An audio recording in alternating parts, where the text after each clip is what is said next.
Do we have too much government? We need to put people ahead of corporate profits. This system is so lopsided. This threat is a real threat to democracy. And I think that's really important. That's something we haven't been doing in this country for a long time. Where do you start? What do you do? How do you do it?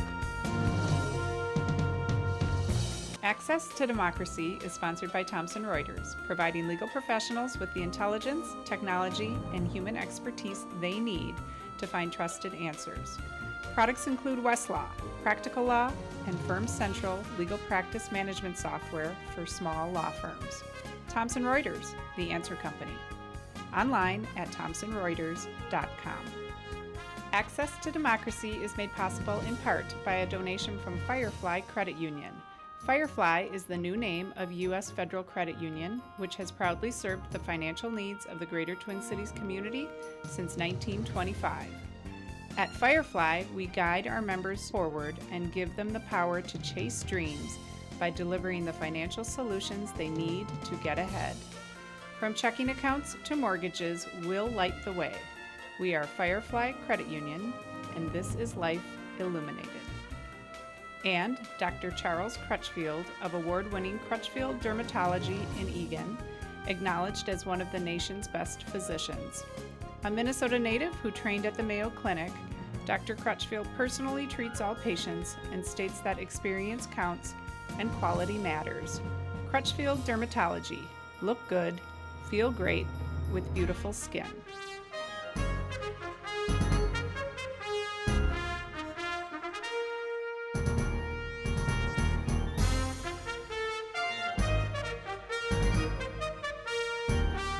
Welcome.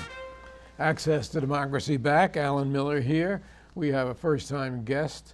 And there are so many things in our society that we don't know about, that we find by happenstance.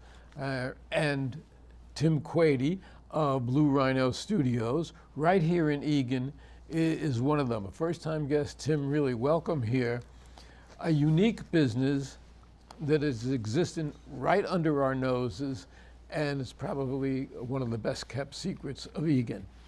Wow. So well, tell us a little bit about, number one, your background. Well, my background is I was an art major in college, and like most college students in the 80s, I didn't know what I was going to do or what I wanted to be. I still don't know. Yeah, well, me too. I didn't know until I was older that it turns out I'm more suited to work for myself than anybody else, I guess.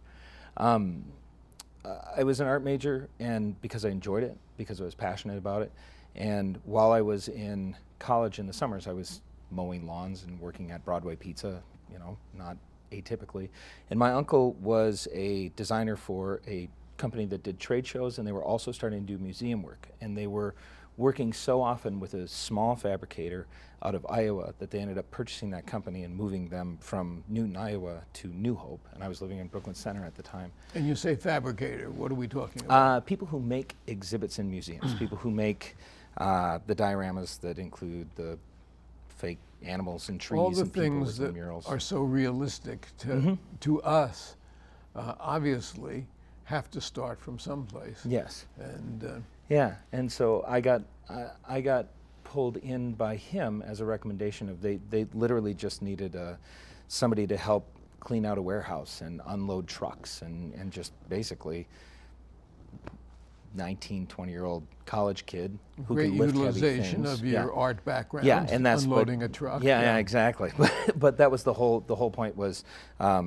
At the time, younger, thinner, stronger, and you can move heavy things, and this would be a company that you would be fascinated in and really want to do. And as soon as I got through, like basically cleaning a warehouse and scrubbing oil off the floor and painting the walls, and we started to move them in, I was amazed at what was coming off the trucks and the work that they were doing, because in 1989 there was no social media, and you just didn't really think much when you went to a museum or a visitor center or zoo, nature center.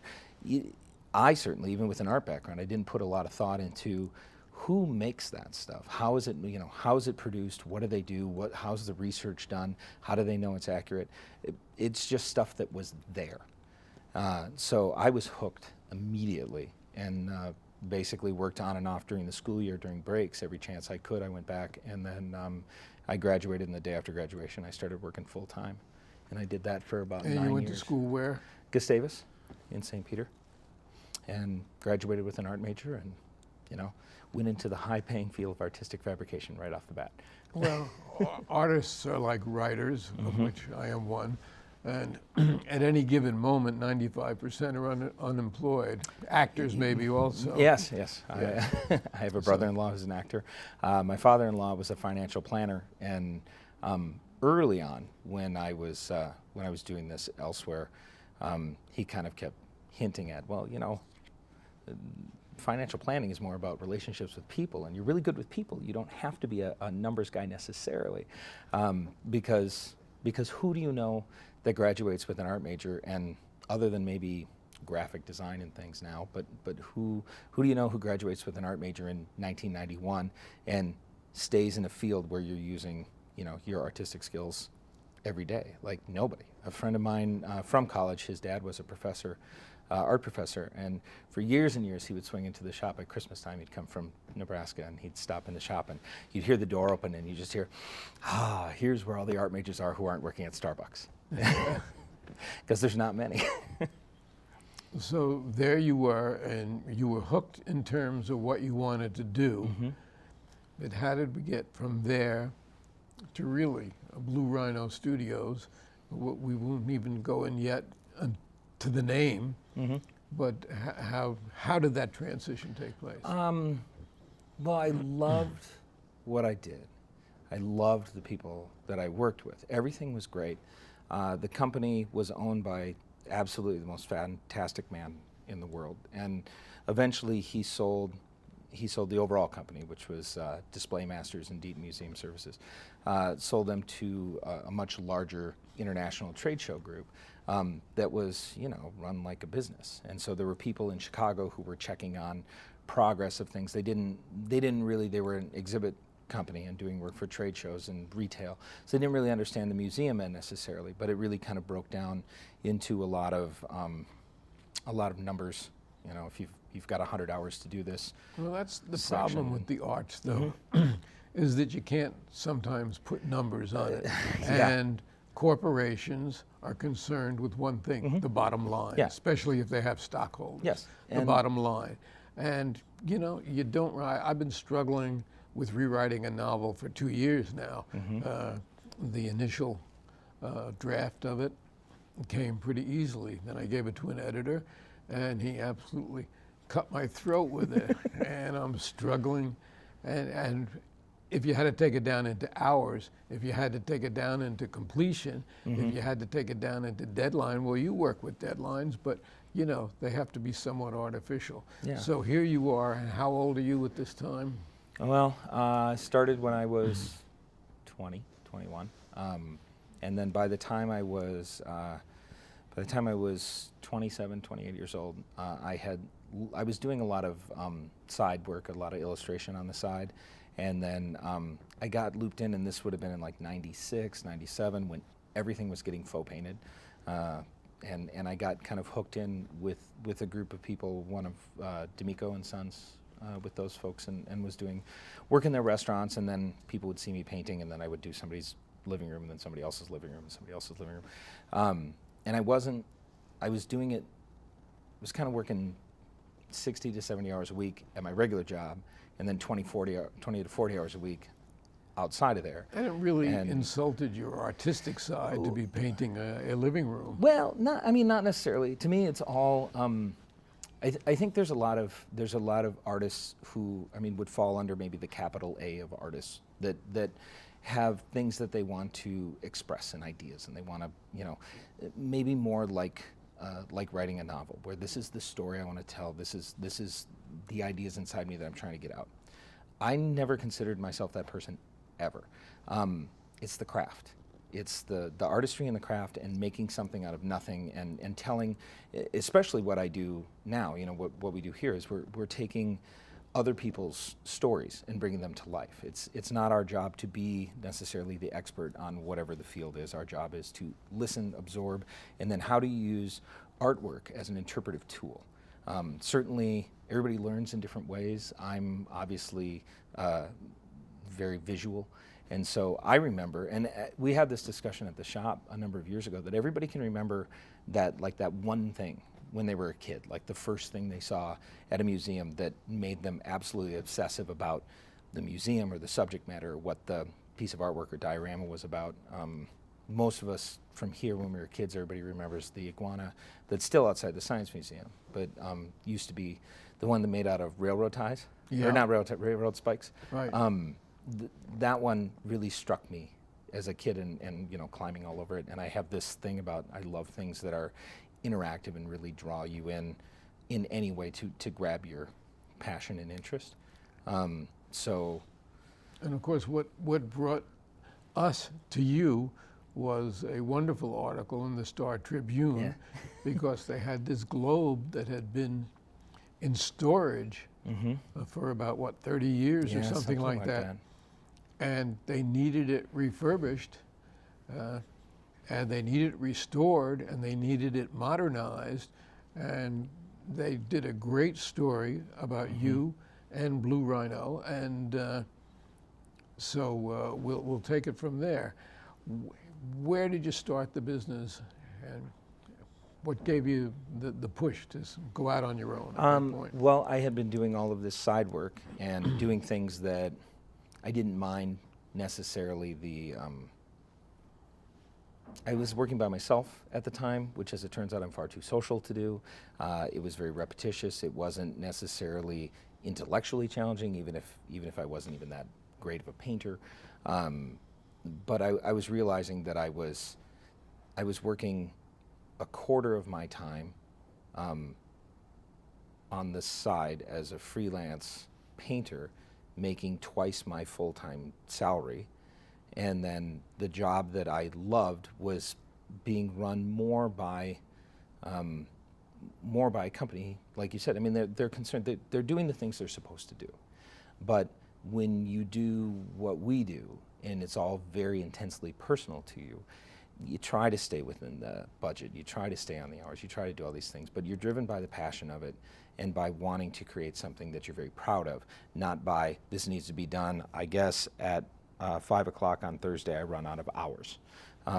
Basically, I don't know as if we've ever finished anything and called it, I don't know if we ever finished anything that we would call done, because you basically work on stuff until it gets on a truck because you're able to.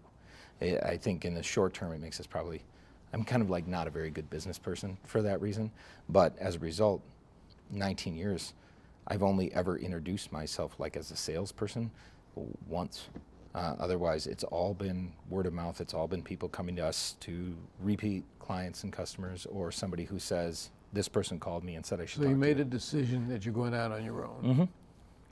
And what was the first thing you had to do, get a studio, or what? Well, the very first thing that I had to do was myself and another guy who left the company we were working for. You know, I think... Your hand probably is interfering with the mic. Oh, sorry. Left with, you know, particularly in my case, the complete naivete of, well, I'm busy all the time outside of here, but I want to do this work. I'll just do the same thing. Hey, nobody look, I'm in business, you know, and that was kind of the plan of like, well, how hard can it be? And you know, it's really hard. But when I was 28 years old, and you leave your job, and there was a couple small things lined up. So like the very first thing I did was a scale model replica of Split Rock Lighthouse for a restaurant at the airport.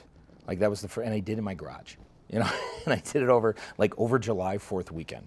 So that was like the first Blue Rhino job. And then rented a small space in Bloomington, the back quarter of somebody else's building, and kind of just started doing anything that came along. And young, hungry, excited about everything. At the time, work is work. I mean, I still remember getting any check in the mail and just thinking, "Whoa, we're getting paid and we're still in business." Yeah. But realistically, I mean, even at the time, I thought, "Gosh, I hope we do this for the next year or 2 or 4 or whatever it is." And the name Blue Rhino came from where? I worked for a company called Display Masters and Deaton Museum Services, and I wanted something far more arbitrary and interesting, and something that would kind of grab you out of being unusual. At the time, as an example, when I was talking about it, I had finished sculpting a rhino, and I was making mold of it, and the silicone we were using was blue.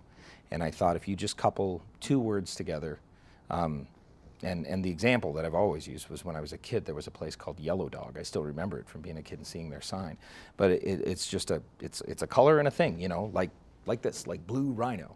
And started drafting lists of names that we might want to use, and I kept running them past all my friends, and after a while, I think we were probably over 200 names, and after a while, people were asking me, did you come up with a name for Blue Rhino? Did you decide what Blue Rhino is going to be called? And like, well, I guess it's going to be called Blue Rhino. And at the time, there was a small natural gas company somewhere that was really tiny, and that's it. They've since become huge, and they're everywhere.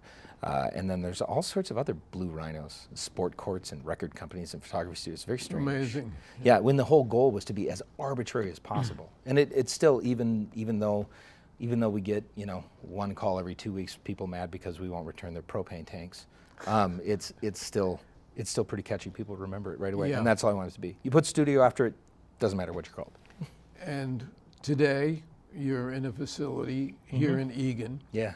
A large facility here in Eagan with how many employees? There's 17 of us total, and we're fairly unique in that there are other companies, even in Minnesota, who do similar aspects. Nobody exactly like us, but things that we cross paths with. And I think we're unusual in that I'm pretty adamant about all of the artwork comes from us as a full-time staff. If we bring freelance people or temp people in, it's to help sand this down or to cut these things out, but we keep it within just the group. Now, you were good enough to share with us some photos, and we're going to start to bring them up on the screen now, hopefully. So, okay, there's the first one. Yeah. Thank you, Raven. What have we here? Well, this is the mural backdrop for a diorama that's in Missouri, and there's probably other pictures coupled with this. Just as a total aside, over time, I ended up accidentally developing a philosophy on the company that I think I probably stole from an Aaron Sorkin episode of, if you're any good at what you do, find people who are better than you. And if there's anything I do at the studio that I think I've proven that I'm actually good at, it's finding people who are better than me. So that's Beth and Eric working on a mural, and Your artists created this. Yeah, and I mean, and there's two reasons that I'll never paint a mural. I mean, I still get giddy. That is probably 5 years old. I still love looking at this picture. I'm still in awe of the people we work with. If you look, they're kneeling on the floor with their knees against it. It's a curved wall, and so all of that depth is just painted onto a curved surface. Okay, let's go to the next one. And what have we here? All right, that is a sculpture, life-size sculpture of a Columbian mammoth that was done for a traveling exhibit for the Field Museum in Chicago that's been touring for 6 years now, maybe. That's so the team made that. My wife and I made the sculptures underneath. Those are my kids. They're real. But they're there for yeah, the kids. The Lilliputians belong to you. They're my daughters years ago. They're now 12 and 19. The thing about what we do is that sculpture looks very, very realistic. The finish is fabulous. Everything about it is wonderful. It's only the people at the museum when it gets installed who I think realize the other half of the artwork of what our team does, which is that thing needs to disassemble by hand, go on carts, get carried away, and brought back in to a different museum. Let's bring up the next picture. Is there? Yeah. And yeah. there we are. Yeah. So if there were Talk about in the belly of the beast. Exactly. So we've done a lot of different shows, a lot of things that travel along with permanent exhibits, and we learned that people, when we're not the people who set it up and take it down and do all that, people lose hardware and do everything. So I have this really fabulous job where I get to come up with these great ideas and just walk out and said, well, I told them it all was going to go together with cleats and magnets, and there's not going to be any hardware in there. And I think that entire Columbian mammoth sculpture, I think, has 4 bolts in it. The rest of it is all held together by cleats, gravity, and magnets. And it's all fit in places where when it's assembled, like 5 people can disassemble that entire thing by hand. and it all fits on these custom carts, gets in a truck, goes someplace else, and then 5 people can put it back together again with 1 wrench and 4 bolts, and that's all. But when it's together, as a visitor, you can be 3 feet away from it and not see the seams. So there's a lot of aspects of the artwork of what our team does that most people aren't privy to. Let's go with the next photo. Yeah. So you can see the sections it's starting to break down to. Yeah. Right down, sectioned, amazing. Mm-hmm. And next. Yeah, that was one of, we have a handful of jobs that I consider watershed jobs in what we do that fundamentally changed who we are, who we're viewed as, or how we learn to do things. This is at the Biomuseo in Panama City in Panama. It's Frank Gehry building, and we got brought in to dial in the detailed design. A and then potpourri fabricate of animals. 67 animal sculptures, 30 birds, and then all the plinth structures that hold them up. All right, what have we got next? That is a job that we are in the process of doing now. That is in the Sheikh Abdullah Al Salim Cultural Center in Kuwait City, in Kuwait. And we are creating a whole series of prehistoric animal sculptures for them.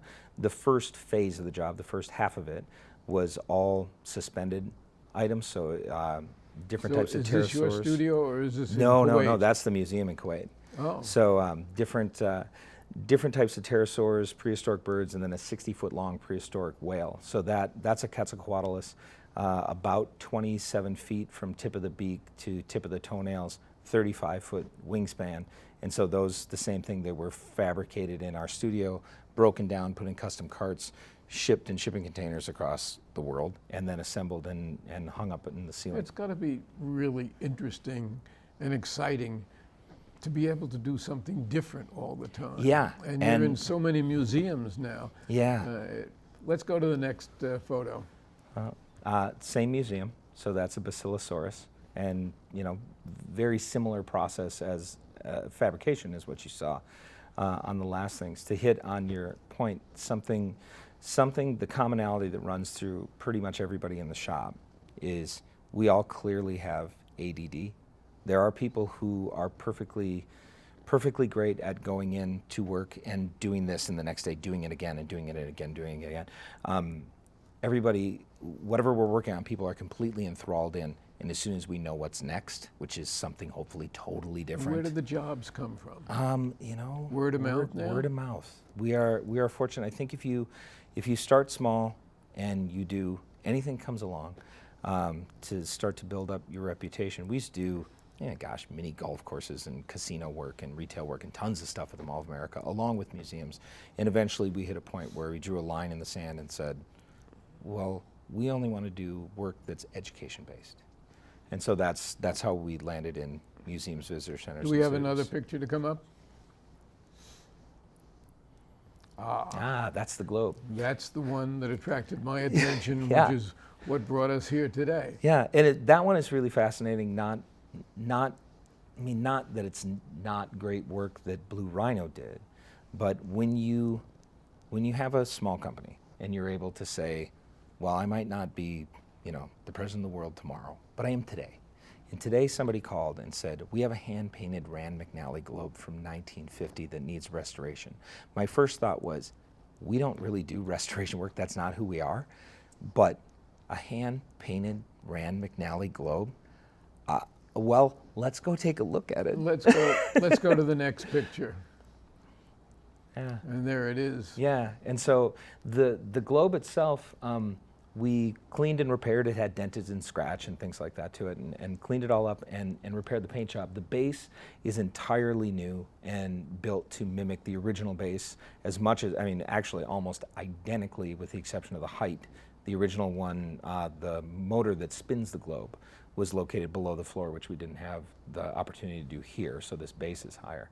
But yeah, this was just the ability to pull a job in that is simply there for no other reason than, oh, we can absolutely do that. The base will be incredibly challenging for certain members of our team who will excel at that, but everyone in the shop is just wants to have that piece of artwork. And we have, in. what, 400 hours worth of work there? Yeah, yeah. And the original, I think the original paint job in 1950, they had over 3,000 hours on hand painting that globe. So that's one of those, it's nice to do something that you're a fan of. And it's an incredible, incredible piece of artistry, really. Yeah, And, yeah, it was lovely to have it around. yeah, I think that's the last photo we have. And I see a head shaking in the control room, so I would say yes. But the variety has got to be exciting. Mm-hmm. Very much so. Interesting that you don't have like a cost catalog. You Uh, got to take each job. Yeah, yeah. I without a doubt, having done virtually every aspect of what we do in the studio at some point, you know, and eventually being replaced by someone on the staff who's much better at it than I am, I can tell you without a doubt, at least from my opinion, the estimating is the biggest art form, because it's very difficult to think of something abstractly, figure out how you're going to do it on the fly, make all those decisions, figure out how many hours it's going to go, how much materials is going to go in, when every job is very different. So it's really tough to price those things out. And usually, by the time we start fabricating it, the methods and ideas change, because I think everybody in the studio is incredibly bright, but any two people are smarter. So as we get into things and other people start weighing in on the work that we're doing. We can do it this way, Yeah. easier and faster and easier, better. faster, and, or wouldn't this look better? Oh, you know what would make this thing really sing? Oh yeah, all the time. and you're working with all artists, all talented people. Yeah, very. In varied fields, Mhm. so that that in and of itself is really unique also. Yeah, yeah, that we do a lot of And this different is things. this is tucked away in a little corner of Eagan Mm-hmm. that probably until this show is on the air in a few days, the people of Eagan don't even have any Yeah, idea. nobody knows. It's not Do a you have storefront. tours? So. Do you have students come in? Sadly, not so often. I get requests all the time, but it's Interferes with the work. yeah, yeah. I mean, in the end, the stuff is everything we do is very fascinating. I think that if you came in and saw it, it would be fascinating. But it's loud, it's noisy, and everybody's sweating and sprinting all day long, because that's the nature of the business end of it. Well, I got to get over there and see Well, it, though. you know, you should come see us. It's There's really have to. literally there's always something that, you know, I've been doing this for 25 years, and I walk back. I wanted to grow up and make things, and in the end, I run a company now, so I'm mostly in the office. You have brought an idea to fruition.